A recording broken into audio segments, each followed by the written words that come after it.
All right, guys. Thanks for joining us for this session.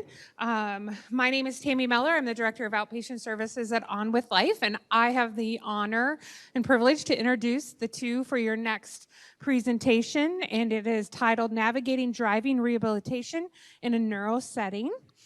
And I'd first like to introduce Michelle. Michelle Flora is the program lead of the Driving Rehabilitation Program at On With Life. She works as a certified occupational therapy assistant in outpatient, and she started working in neuro rehab in July 2021, and after moving from the Iowa City area, where she worked in acute rehab and skilled nursing. Michelle has since gotten her certificate in brain injury specialist and is a stroke rehab specialist and is a member of the Association for Driver Specialists, ADED, and is a driving rehabilitation CODA. That's a lot. All right, and so now I get to introduce Andy Nelson. Andy is the owner of Safer Driver Solutions. He is a driver rehabilitation professional. Safer Driver Solutions is the state of Iowa's only state-approved driving school that works with teens, bless you for driving with a bunch of teens, adults and individuals with disabilities of any age.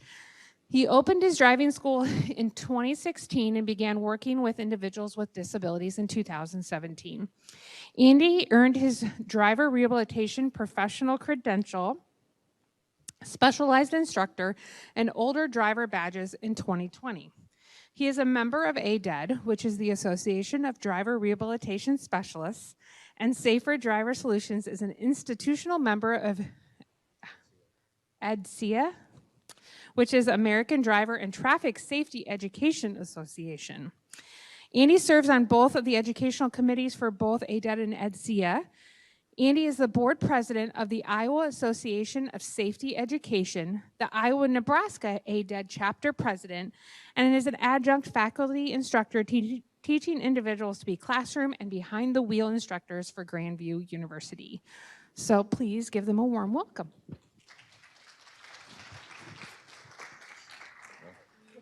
My first. All right, welcome our presentation. I'm so happy to be here because it's not often I get to talk to people in the same industry as me other than driver instructors. And I do teach people to be instructors, and several of them are working in Des Moines that work for Street Smarts and teach your kids to drive. So listen up to those. But we do, working with people with disabilities is a big deal for all of us, because independence in this state, just like some of the other plain states, we don't have public transportation that works. It doesn't work for them. You have to be on their schedule, and their schedule is usually 9 to 5. Well, if we're gonna live in life and be an independent, that doesn't work. So having a driver's license is really important for our independence, being able to have a job, just trying to feel normal. And so that's what we try to do. And we see all kinds of individuals. We work with people that are autistic, anxiety, ADHD, and usually those three blend together. And so we also deal with intellectual disability, cognitive delays. Everybody has, basically the way I look at it is everybody learns differently. If we look at any teenager, no two teenagers drive alike because of the family setting at home. Some kids don't get to drive with their parents. They get to drive around a parking lot. And some kids on a farm start driving at 10. And so they're really good. So everybody learns in a different environment, and that's what we try to do. When we get to people with autism, anxiety, ADHD, cognitive disabilities, and that kind of aspect, a lot of what we find is that the special ed teachers or the principals or the AEAs don't understand enough about the disability, and then they say, well, your student can't drive. Well, that's not the case. And they just need more time and more patience and somebody who really understands what an autistic person, relates to, how they're wired, and then can work with them and find those supports to get them going. When we look at cognitive disabilities, it's the same thing. We just need to understand what's going on processing-wise. And sometimes it's not so much that you're going to spend time with your kids who are going to drive everywhere. An autistic student is probably going to drive from home to work, home to school, home to the grocery store, home to the doctor's appointment, that's it. The car's gonna sit in the driveway more than it's gonna go. I have an autistic stepson, it's the very same thing. He doesn't go anywhere unless he has to go somewhere. Otherwise, he's parked in front of a device, and that's where he's at. And that's where he's comfortable. So we like to look at that as some of the things we look at when we work with somebody with disabilities. We also work with people who have physical disabilities, in a wheelchair, amputee, maybe they had a stroke where they lost the right side of their ability to use the right side, and so we have a left foot accelerator pedal. All those devices do exist, and that's how we can keep people independent. So as I look up here, I'm trying to watch a little bit. So we do, like I said, serve cognitive disabilities. We just, on our brochure at our table, and you'll see him as a case study, we just had a young man with Down syndrome, age 22, that we spent 40 hours with, and he went and took his drive test and passed. And so he's tickled to death, and you'll see a little snippet from him later. But that's the thing, is there's so many disabilities out there that just because they have a disability doesn't mean they can't drive. And that's what we're here to try to do. And for some of you, and that's one of my questions is, how many of you work with people who are trying to drive, like Michelle's program? Okay. And so when you're doing that, how long do you guys tend to work with them? Is there an average time, hours, 3 to 4, 7 to 10? You're shaking your head. Long time. Okay. The hope and the goal is, with our program, and our program's different because we're not in a medical scenario. All we do every day is drive. And so we cover the entire state. We cover Minnesota, Wisconsin, some too. But every day of the week, we're driving with somebody. And one of those things that Brian had just talked about was he said he wanted therapy for 3 hours or more. We tend to drive 4 hours a day with a client. Because when you think about your teenager, when we take teenage driver's ed, they drive for about an hour, then they stop. Well, at about hour 5, they're just figuring it out, and then we had to stop. So we tend to drive 3 to 4 hours with a client because they're getting good, they see they're getting good, they're excited about it, and so why stop? And so we do. We keep running 4 hours. And so we'll run 40 hours in maybe 12 to 15 days. And then either we'll certify them to drive if they're under 21, or we'll go to the DOT and they'll take a drive test. And about 85% of the time, they pass the first time. And then they're licensed and they're ecstatic, they're happy, and they're on to getting a job. So, oh, how did it go forward? This one, okay.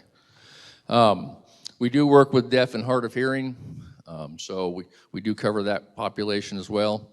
A little bit more interesting for us because we have to create our own driver's ed sign language. Sign language that you have for speaking is fine, but you're starting to talk about perpendicular parking. That word doesn't exist in sign language very well. And so there is a slang we kind of create to help them drive. When they go take their DOT drive test, they'll go like this. They'll point and they'll speak, but obviously the speaking doesn't work. The one thing you'll find about deaf students or deaf individuals is the DOT allows an interpreter in the car. However, the problem with the DOT drive is you have your driver and the interpreter's in the back seat. How does that work? It doesn't work very well. So we are working with the DOT on some ways to eliminate the need for the DOT examiner to sit in the front seat. And basically, we as the driver rehab professional or the CDRS can make that certification happen. Because that is the biggest barrier. If you have to stop on the shoulder and have a conversation between the interpreter and the driver examiner about what you're going to do in the next 2 blocks, every 2 blocks, well, that takes a long time, and it gets a little frustrating. So we trying to eliminate those barriers. We do a little bit with low vision. Low vision's tough because bioptics is what would be required, and it's currently illegal in Iowa. We're like one of 3 states that doesn't allow that to happen. There is conversations to eliminate that. It basically revolves around education and educating those legislators who don't understand what low vision issues are. But we do some of that.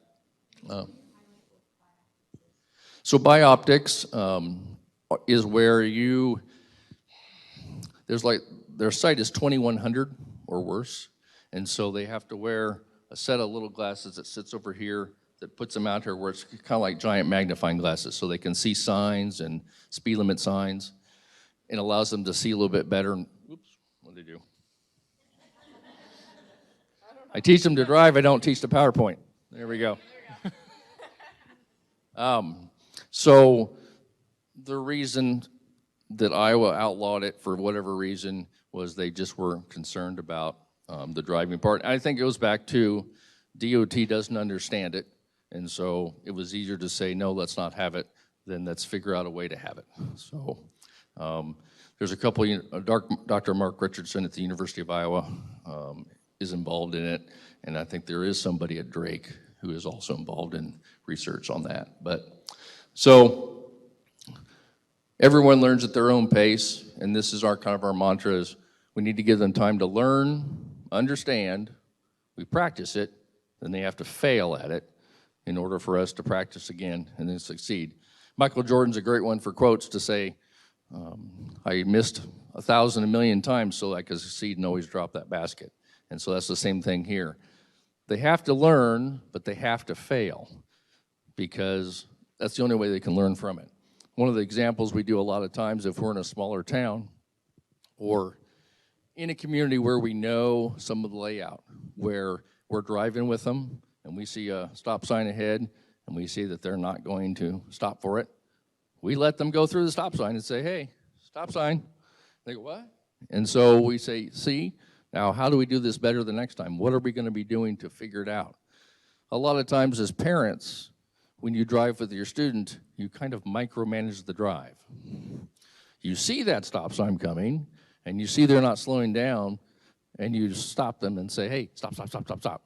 Well, they have to learn from that mistake. Otherwise, when they go drive on their own, they're not going to realize until they've already gone through it. So they have to make those mistakes. So a lot of times in our cars, it doesn't matter if it's a teenager or people with disabilities, we'll crash into curbs, we'll go into yards. If you've seen some of those roundabouts that don't have the planters in the middle, we'll drive right over the top. See the roundabout there? Oh, what? So they've got to fail a little bit. And I realize for some of you guys, you're thinking, oh my God, this guy's crazy. But in order to fail, they can figure out what they have to do for the next time, and they're a lot more better off.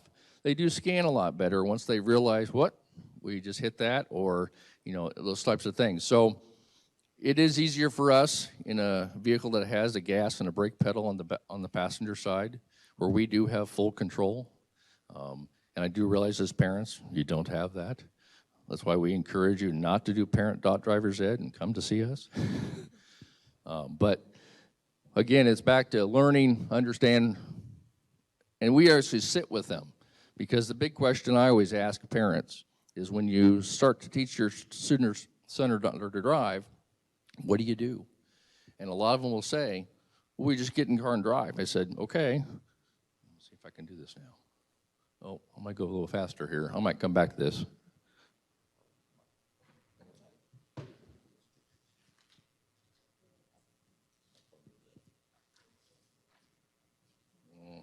Not far. I'm going to come back to these in a second here. But right here, 90% of the people that are drivers, their version of driving is this, back seat. So you ask your driver if they actually sit in the front seat. How often do they sit in the front seat? Probably not much before the age of 14 because they can't sit that tall. Or if they're just driving with one parent, they might get to sit in the front seat. But when they're in the front seat, do you think they're paying attention to what you're doing as the driver? No. And it's the same with our disabled drivers. They don't have any idea. This is the version they see. They're in the back, and they're sitting out that back window. And that's all they're paying attention to. So they don't know when you set them up in that front seat what the steering wheel is. I've had kids ask me, what's this round thing in front of me? And I'm thinking, where's your parents? You have to give them some education on what's going on. So for an instance, like I said, the parents will tell me, we just put them in the front seat to drive. So if all of you, if I had outside, we're going to go to this, I said, hey, we're going to get in and drive this today, what would you think? This is a semi cab. Hey, I'm going to teach you to drive a semi today. What would you think? A lot of you are like, no, because this is a 13-speed stick-shift vehicle. You see all those things up there on the dash. So again, as a brand new driver, whether it be a teenager or somebody with disabilities, where's the turn signal switch? What is a turn signal switch? Where's the brake pedal? How do I start the car? Just because they sit in the passenger seat doesn't mean by osmosis they've figured this out. And that's the same with our disabled driver. They don't know either, but we're asking them to learn to drive. And so we really have to take the time, like I said back there in the question, understand. And so where's the accelerator pedal? Would they even know what that is? If you said gas pedal, they would, but we tend to use some DOT language a lot of times. What's a taillight? What color is it? Where do you see it on other vehicles? So they're riding in the front seat, but what is a taillight? Do they know? In the DOT permit test, it talks nothing about a car. It talks about signs. It talks about what to do 100 feet away for turn signals, but not one question on that 40-question bank. Is there any questions about a car? Strange, it's a driving permit, but we talk nothing about a car. That permit test hasn't changed since 1950. What year is it? 2023. The only things that have changed in content is they've changed the yellow pedestrian sign to safety green for school zone. And that's about it. Strangely enough, you wonder why a kindergartner can't memorize that test and take that. So most of our teenagers, they memorize the test. They don't really understand the content. That's why we have to have driver's ed to explain it. But again, other things, what is the speedometer? What's it tell you? What is speed? They don't understand because they've never driven. They might have played an arcade game, a video game on the Wii or something like that, but really, does that tell you what speed is? No, they see a number just spinning around.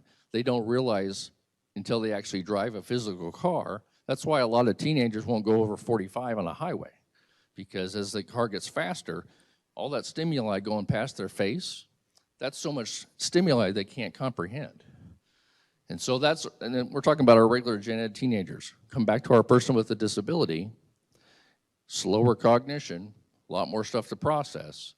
We just got to take more time. What's a turn signal switch? I don't have a video in here. There's a really funny video on YouTube from an Ohio State patrolman who gives an analysis on the turn signal switch and how many people don't use it. If you go home today, count how many times you'll run out of fingers and toes on the people who don't use a turn signal in front of you to make a lane change, and how many times do you remember to use it? It's just one of those things. What's a blinker? Is it just something that blinks? That's the slang for turn signal. But, again, it's all about understanding. What are you looking for when looking out the windshield? You're staring out the windshield. You know as a driver because you've been driving for 10, 15, 20 years. But does your disabled individual know? It's just a view from the back seat that's been that way for so long. Why are there mirrors on the sides of the car? How do you explain their function? And how do you explain how to set it? We basically will take pictures of what it should look like from the driver's view on their phone, so then they have something to reference to. Thank God for the phone in that respect. You can take a lot of pictures, and they can then use that as reference points.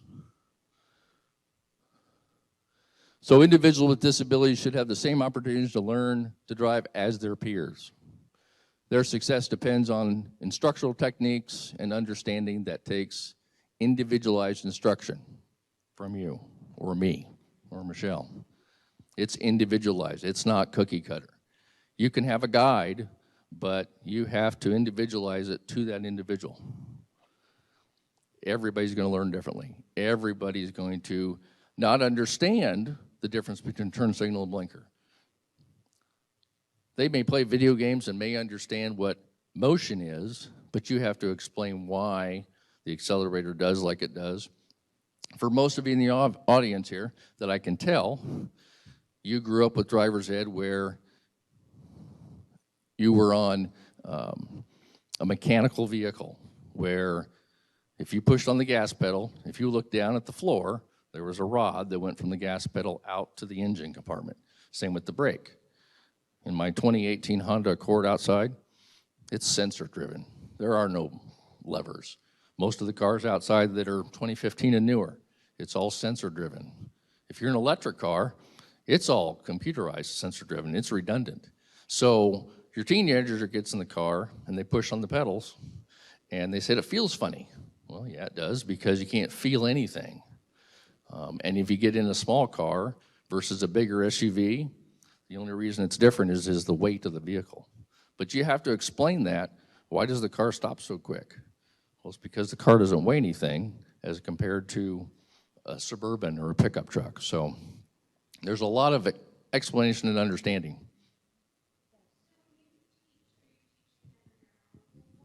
No, we teach them in our vehicles, and that's from a liability standpoint. In our vehicles, there's a gas and a brake on the passenger side.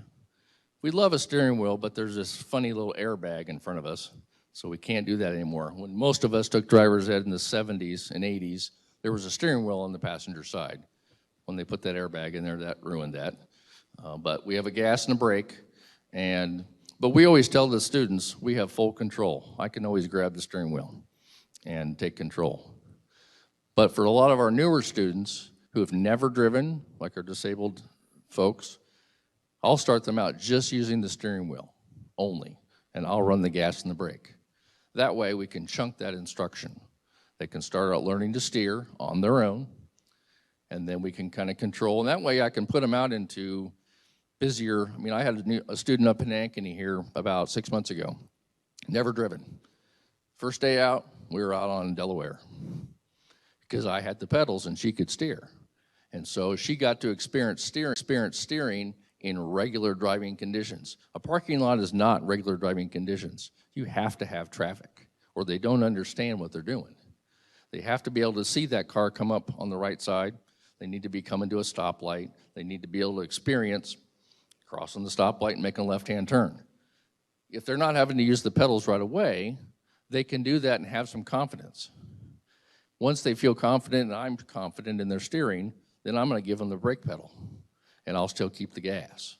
Because then we can talk about how we slow down, how we stop at an intersection, and then how they can look at the expectation of taking off from an intersection because I have the gas. Once they get good at steering and brake, then we flip.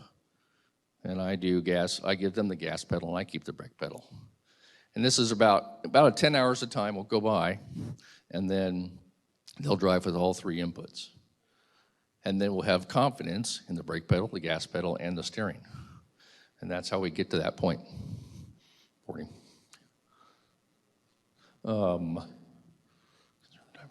Consider the new driver who wants to learn or the driver trying to relearn after an injury. So you just have to think about what their goals are. And like I said earlier with autistic individuals, it might just be driving from point A to point B, and that's all we're going to focus on. This is our Safer Driver referral format, just so you kind of know. We accept referrals from literally anybody. IVRS is our chief client in Iowa, DHS, private individuals, physicians and medical professionals, and the non-physician, which would probably be, as you get older, your kids might say, hey, mom's 96, maybe she doesn't need to drive anymore. Maybe she's been going down those one-way streets the wrong way and it maybe need evaluated. So we have our medical intake, medical releases, a new driver intake form, and health questionnaire. We meet with the client. If they have no permit, if you have somebody who has no permit, because everybody has to have a permit in order to get a license, we can administer the permit test away from DOT. We have an agreement with DOT where we can come to the client's home, client's office, your office or whatever, and we can administer the permit test away from what I would call the toxic environment of DOT, because you just can't think, you can't process, and it's all about them just pushing you through the door. Here we've got a 2-hour limit on doing the 15-question permit test. So we can help administer it, and then it's an easy thing to get it issued. We'll schedule a clinical or driver evaluation, and again, if they have no driving experience, it really doesn't matter to us. We're going to put them in the car just so we can see cognitively what they recognize and what they do. If we start crashing into curbs, we'll know it's going to take a little bit more time. But if they do the steering okay, then it's just a matter of teaching the gas and the brake. So we identify the needs and either move forward on agree to a cessation if we're talking about a senior or somebody who has a medical condition that may require stop driving. And then we do training begins. We set a goal based on our schedule, try to get done in 30 to 90 days because they're invested. If they're invested in learning to drive, we don't want to wait 6 months. It'll take forever. Then we need to schedule certified individuals under 21, or excuse me, if they're under 21, we can certify them to drive. They won't have to drive for the DOT unless they have adaptive equipment. That may change. I have a bill floating around the legislature to look at third-party testing to where we would remove the DOT's obligation and allow us to certify people with adaptive equipment to drive, which would be huge in the completion standpoint because then they would have to wait. Otherwise, we schedule them right now, 21 and older, at a courthouse. That's where we tend to go. We try to stay away from the DOT stations. Courthouses have people that are, probably know the individual and generally have a little bit more compassion. They're not in a toxic environment like DOT, and they're generally not on huge schedules to meet. So for those with adaptive equipment, it's a progress with that, or it's a process. It's a work in progress, excuse me. And after we're done with our clients, we continue to follow up every 3 months. You know, because if I'm teaching them today, tomorrow, the next day, unless a miracle happens this weekend and it snows again, I can't teach in snow. So we want to come back to them in the fall and talk about snow driving and that kind of stuff. Funding, basically, voc rehab is a big one for autistic and even those with disabilities, as long as you fall into their format. The only thing that really out there is insurance will pay for it if it was related to a crash where they weren't at fault, or sometimes an insurance company will get involved on certain things. But for the most part, they don't pay for too much. I think this is you.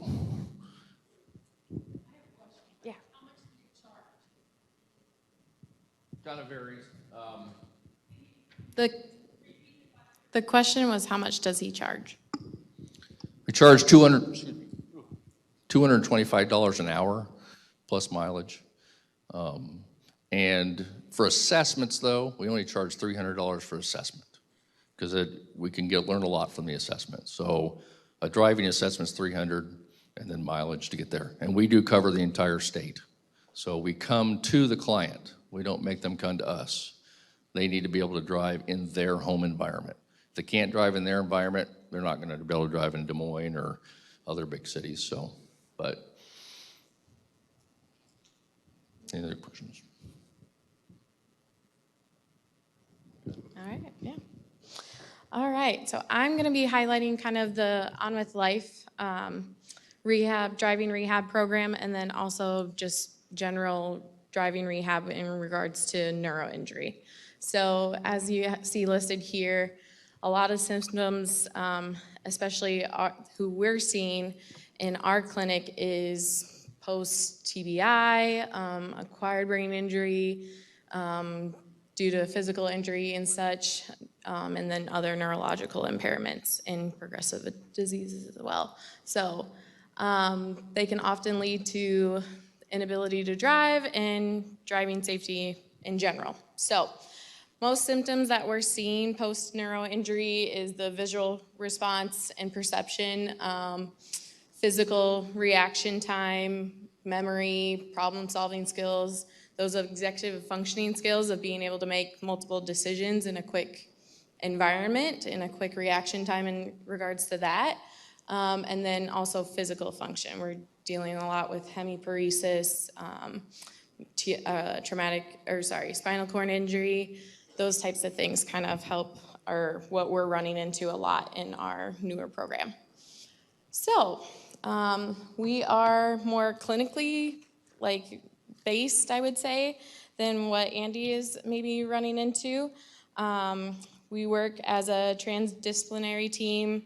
I'm occupational therapy assistant by trade, but I am constantly referencing my physical therapist to problem solve those that we're trying to get back in the driver's seat. I'm working very closely with my speech therapist as well. They're very insightful on what a person's cognition is, doing assessments in that case.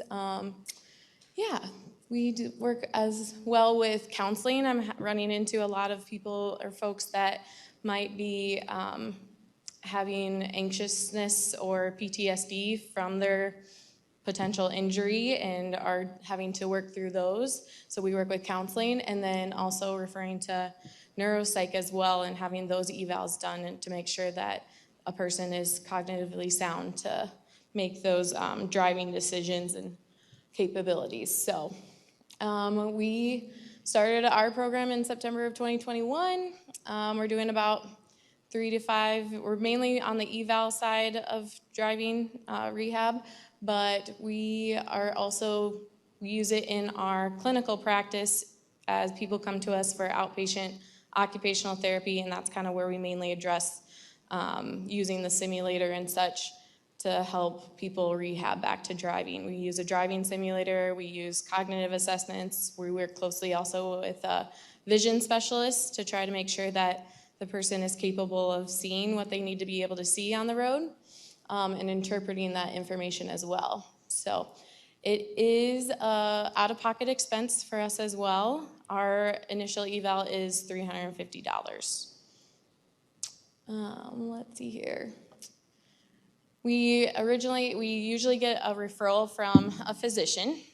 We do have people that, if you are concerned about a parent or spouse or somebody that might be declining in their health and feel like their driving might not be safe, you can definitely send them to us. I would recommend that if you're seeing other kind of comorbidities or concerns, then that maybe you reach out to our outpatient OT program and get them a doctor to send in a referral for that. And then that way we can kind of assess those underlying conditions and potential impairments before we jump to a driving eval. Let's see. And then we're always collaborating with physicians, with your care partners, with the person served themselves, kind of trying to identify what's important to them. A lot of people think, I'm not the greatest driver anymore and stuff. I need to just discontinue driving. That's not necessarily the case. We kind of aren't that black and white in our profession.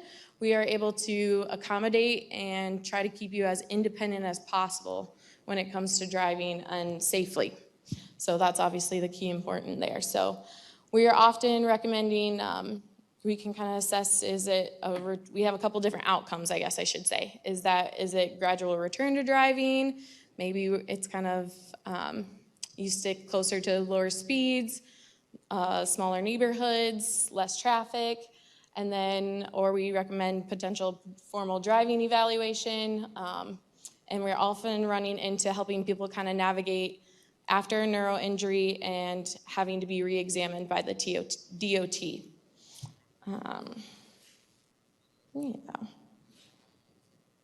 The next thing I have to talk about was the common questions, which Andy kind of highlighted a little bit, is that he's working about 30 to 60 hours on the road.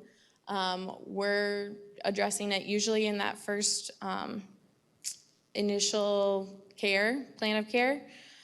We often, as Brian Clark was saying, we do episodic care. So we might see somebody, an outpatient, for one episode that might last anywhere from 3 months, 6 months, We do longer, we do shorter, but then we also might take a break. Maybe it's not appropriate that first time around, that go around, and maybe it's more appropriate that we see and address driving in that second episode of care.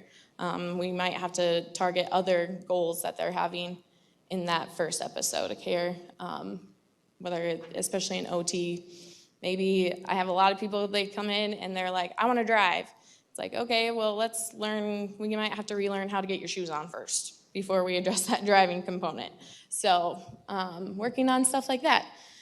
Another key thing is just getting in and out of the car. Sometimes we have to address that in the different therapies of, it's one thing to be able to drive, it's another thing to be able to drive, get to your destination, get in and out of the car safely, and continue your day from there. So addressing those other important key elements in rehab. Yeah. What I think our biggest takeaway that Andy and I want to express today is the domino effect that I call it. I've termed it. It's basically, we have a lot of physicians in that first acute care setting, or right after their injury, they are letting the DOT know of this medical event, and that this triggers a domino effect that's ends up biting the person in the butt later on. They will send in that information to the DOT. This alerts the DOT to trigger them to send a re-examination letter to the person served, and then that's usually in a short amount of time. We're seeing anywhere from like 30 days. Well, you just had a neuro injury. You're trying to recover that. You still might be trying to learn how to tie your shoes, and you're being summoned by the DOT that you might be losing your license and stuff if you don't show up to this appointment, and it's only 30 days out. So that's obviously super scary. That's and usually not how life is going for that person served at that point. So, yes, Tammy. They have the 30 days to respond to it and stuff. But sometimes they're getting the appointment's already booked. You have to meet at that certain time. You have to be ready to go to take that DOT exam and the written test and an on-the-road test. And that might not be, we might be looking at cognitive issues that we can't even take that written test yet. You do get 3 times to attempt it. The written test, I believe. I'm not sure on the road test. It's infinite, but yeah. It takes forever to reschedule. Yeah, and so then you're just delaying the person served even more. So that's why we're asking the biggest red flag. This can lead to them, not being able to, it might hurt them in the long run, having to reschedule these exams all the time and pushing them out and out, where they're running into, you're not able to return to life and move as our business is on with life. They aren't able to continue. Yeah. So one of the things that we really love to see from a healthcare professional is to call us, Michelle, myself, somebody that does this, let us do a driver evaluation first and figure out if DOT cessation is required. Because what's going to happen is when she said it's 30 days, I had a client, he had an accident on March 14th. He got a letter on March 26th that said you need to appear on March 28th. He had 2 days to figure out how to get to the DOT to appear to prove that he could drive. After he missed his appointment, because he missed it, then they got another letter that said, we're going to suspend your license indefinitely. Big exclamation points on the DOT letter. I've called them out on that a little bit. They said, hey, this is a lot. So now I've contacted the DOT, and I can't get this guy in. I can do an evaluation, I can get him served, but I can't get him into a DOT drive test until sometime in August. Because there's only a few people in the entire DOT examiner network who can actually be in the seat to do this. That's the problem with the DOT situation, is the infrastructure keeps shrinking. So they're taking our disabled population or our people that have had conditions come up and just pushing them back. If the physician could just say, hey, let's talk to On With Life, let's talk to Safer Driver Solutions, let's let them evaluate them, then we can decide if we need to actually stop driving. That's the best scenario. Otherwise, the people that come in, they can be saddled from 6 months to a year. I've heard of 2 years at the worst case because that's just the way the DOT works. And that's unfortunate for us in Iowa because we're a small state.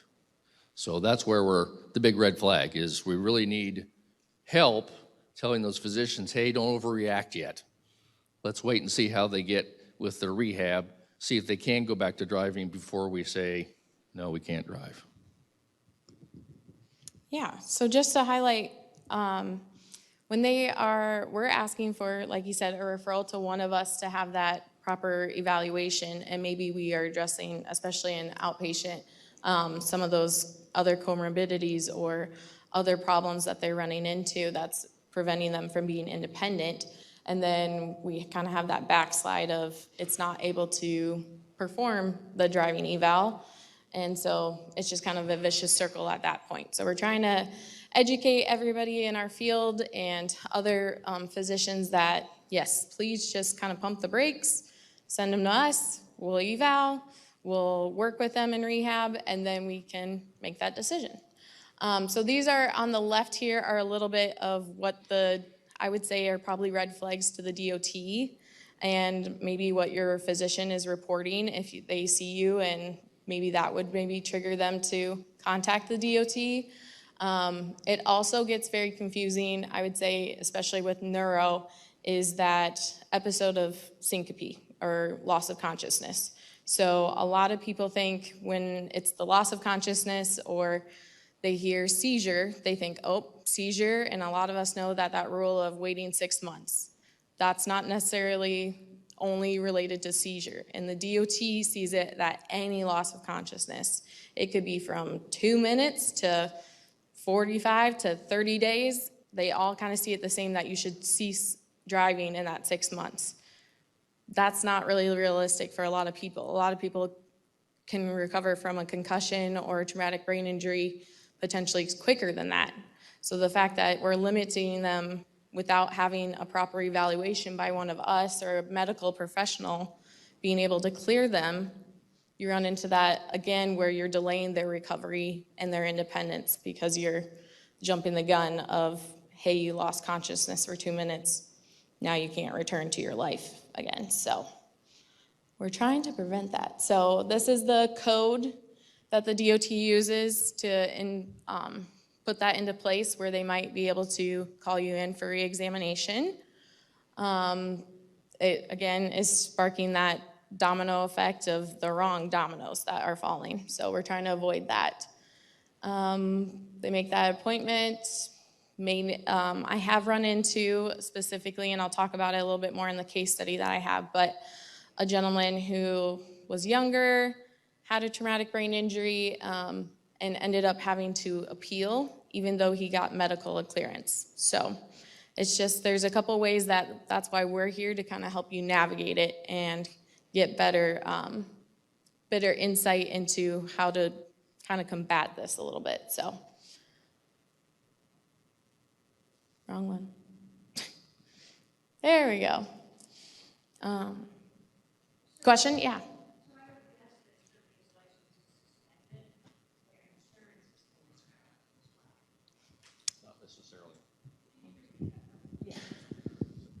So the question was if their license is suspended, then potentially their insurance is as well. Their insurance the insurance company will probably call and ask what's going on. If another driver's in the household that would drive that vehicle, then their insurance would not be suspended. I mean, the car itself won't be, because if there's another driver in the household. But if they're the only driver, then yes, the insurance company will take it under advisement until they get a ruling, a DOT letter that states they've had it returned. So this up here is a document what to expect at the DOT. At my booth out here, I have copies of this very piece of paper you can take with you. But this tells you exactly what you can expect when you go for a DOT exam. They're going to try and we recommend you try and schedule at the county courthouse if applicable. Even if you have to drive 30 to 60 miles away, it's worth it. They are just better at being nice. Better at understanding your client. Better at understanding that they know your client needs to go back to driving. practice beforehand in the town, learn the area, plan to be there 30 minutes ahead of time. Courthouses run pretty much on schedule, but sometimes they get ahead of schedule because people don't show up or they get done sooner. You will do an vision exam first, then you'll review the drive test policy.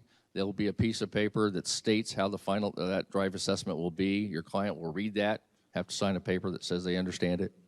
But here's the big thing. Number 5, the vehicle that will be used on the test must be in excellent working order. All the lights must work, the turn signals work, the brake lights, backup lights, headlights, horn must work. You have to have both license plates on this vehicle, and your registration has to be up to date. If one plate's missing, probably the front one, they won't even attempt to drive. You have to be DOT legal. You have to provide a registration, it must be up to date, provide proof of insurance. The driver must have their instructional permit or license. The vehicle should be clean and free of debris, because they'll knock off points, because they can. And no one can ride with the examiner during the test unless the individual's deaf, then the interpreter can ride. So you have to kind of prep your client. They're going to drive with somebody they've never driven with before, and that's where anxiety can get overwhelming. Most DOT examiners in the courthouses now have a tablet, an iPad, and so they have a pre-described route, and we have to explain to our clients that on the iPad they're going to be tapping away, and it's not that they're doing stuff wrong, it's just they're checking off, we've done this, checking off, we've done that. But obviously anxiety gets in the way. They think they're being scored on a test, and so a lot of times that's what happens. So like I said up here, courthouse is not the picture up front. That would be the DOT Service Center guy. And that's kind of what their attitude is. Usually by the time 8:15 rolls around, they've had a bad day. And so they're in grumpy mode the rest of the time. And so it doesn't matter how nice you are or how jovial you want to be, they're already in grumpy mode. So the courthouse is definitely a lot more user-friendly. You can go into the courthouse 2 or 3 days ahead, meet your examiner, and begin to humanize your client. Can't do that at the DOT because you'll never know who you're going to get. So that's the benefit to the courthouse. So this one is the slide that, this is the proper domino effect. This is what we want you guys to educate other providers, for your loved ones that you're advocating for and such. This is the way to go about it to give them the best outcome and also probably the quickest outcome so they're not delayed in their rehab process either. So make sure, whether a lot of people, especially the neuro injury that we see, that first initial physician that's seeing them, they're pretty impaired potentially. I mean, there's a lot of other factors that are being into play. They might have open wounds or might be still in those very, very beginning stages of rehabbing back to themselves. So we recommend still having a conversation before discharge, get it in writing that, hey, discontinue driving at this time, and continue to evaluate in an outpatient or wherever they are heading next and such in their rehab journey. Making sure that conversation is in writing. It also helps for, especially with brain injury, we're working a lot with the lack of insight sometimes, and having that physical, hey, it's written down by a physician and the proper physician really helps to implement that, hey, you gotta discontinue driving at this time. We're still gonna look at it, but at this time we need to reconsider it. So, and then we usually, our best process, at least at On With Life, is that they come to us, we do our OT eval, we see them for a period of time, and then we're communicating with that primary physician or who they're gonna be following up with. It's sometimes neurologists, and trying to communicate with them that, hey, this is how they're performing in therapy, this is how they're performing in therapy in regards to their recovery and to driving. So we give a little report every now and then to that provider, and then they can make that sound decision of, hey, we would recommend you probably need to turn this into the DOT, and they do need to be re-examined by them, or they need a proper driving evaluation too. So key takeaways. So our key takeaways today are spend time learning about your client and their condition, really get invested, make sure we're understanding what the needs are going to be if we're going back to get a license, or we're retraining them to function with their new disability from a stroke or an injury. 2, refer to the driving rehab program and driving rehab professionals before initiating the DOT re-exam. Talk to us first. Let us tell you they need a re-exam, or let us tell the physician that cessation is probably going to be required. Number 3, be prepared to spend the appropriate time in instruction in rehab. Work with the client until they have a license or it's determined that they are not able to drive safely. So give them lots of chances. We do that with teenagers too. It's a learning process because they have to learn who they are, just like Brian was talking about. There was the old Brian, and then there's the new Brian. So you have your old client, his version or her version, and now there's a new version of them they have to process and deal with. And so that may take some time on driving on the interstate again. That may take some time driving at night again, or driving in the snow. There's a lot there. So we just have to take the time and I give them the idea of them be their own self-advocate. You tell me what you want us to practice on. We'll work on that, and then we'll continue on.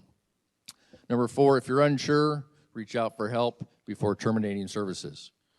I'm a big resource, and so is Michelle. Reach out if you have questions. We'll figure out before you have to go down that road. And number 5, explore all your options. That's the biggest thing. And this is a good guide for about anything you're doing in driving. That's what it's here for, is to give you resources and trying to figure out how you can help your client the best. So I have a case study to talk about here.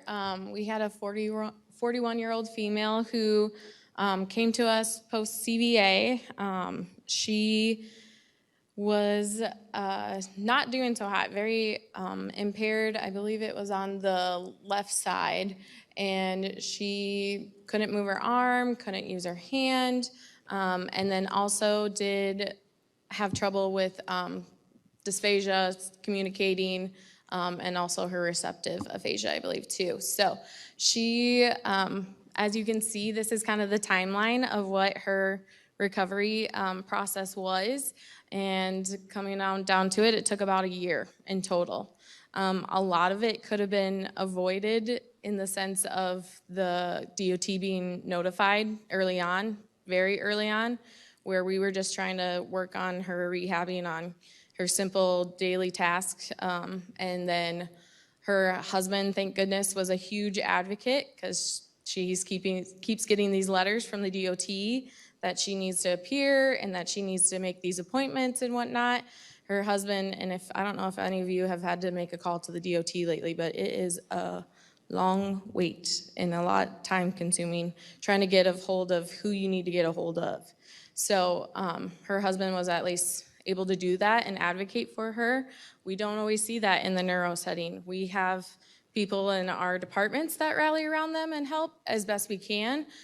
We have a great support system in that sense, but we're not always able to make that phone call for them either in an OT session or whatnot. So she was very fortunate to have her husband's help with that.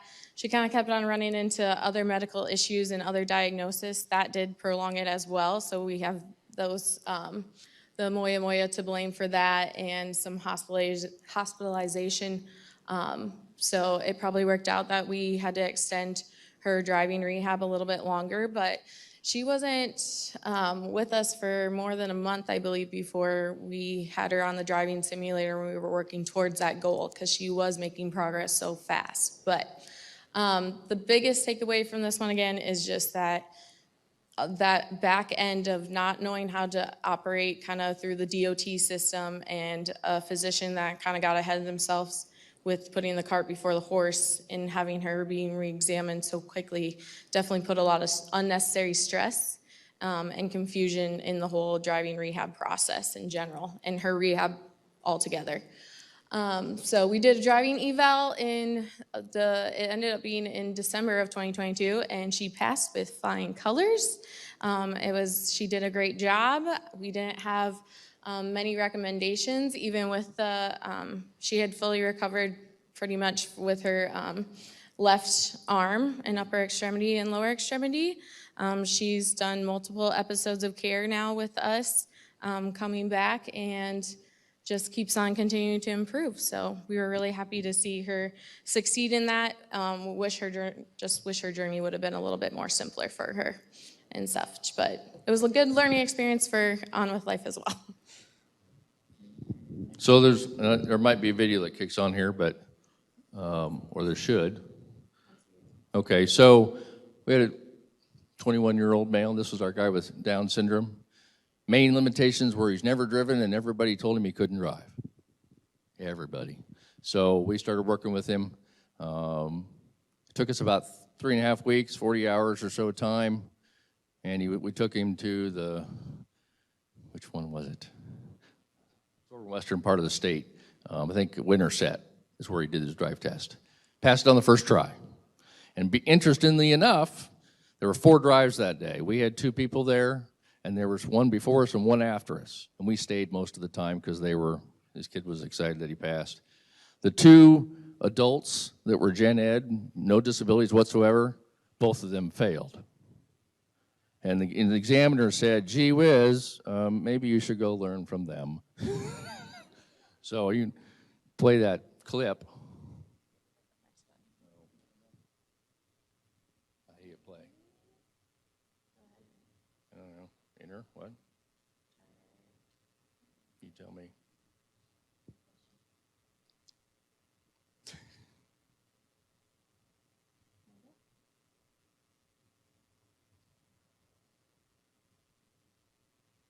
Are you guys working on it back there? Uh-huh. Not wanting to play. Of course it is.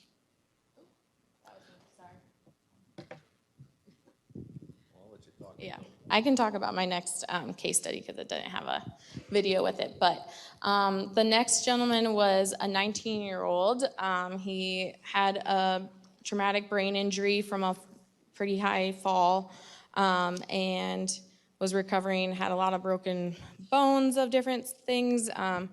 Left elbow was broken, and we were trying to, he came to us for OT. He originally came for speech and physical therapy, I believe, and then eventually OT got involved later on when it was expressed that he was summoned for DOT re-exam, and we had to address that in occupational therapy through our program there. So again, he ran into the difficulty of he had a loss of consciousness. So he was the provider that first saw him straight after his injury started that domino effect. He ended up having to, he was summoned by the DOT shortly after.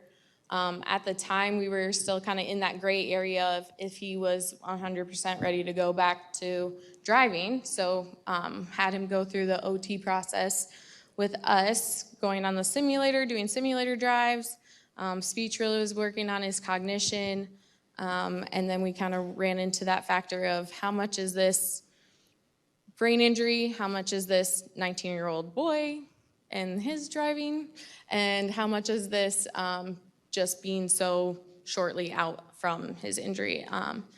But he was medically cleared by us. Eventually he did make it to that point where he was doing really great on the simulator, was doing better on his cognitive assessments, his reaction time had improved, all of it was looking peachy. So we're saying he's probably good to go. He can go back and do the DOT exam. He also needed to get medical clearance from his provider, and they're kind of going off of what we're recommending, we're their eyes and ears. So he got cleared to go, and then he ended up walking in the DOT office and said that he had a loss of consciousness, and they said, you can't do the exam. Can't do the written, can't do the on the road. And he's like, I've been medically cleared. And so then that's where it gets kind of fuzzy too. It was that, it hasn't been 6 months. At this point, it had only been like 2 or 3 months, I want to say, before he was being summoned back in for that reexamination. So again, a roadblock.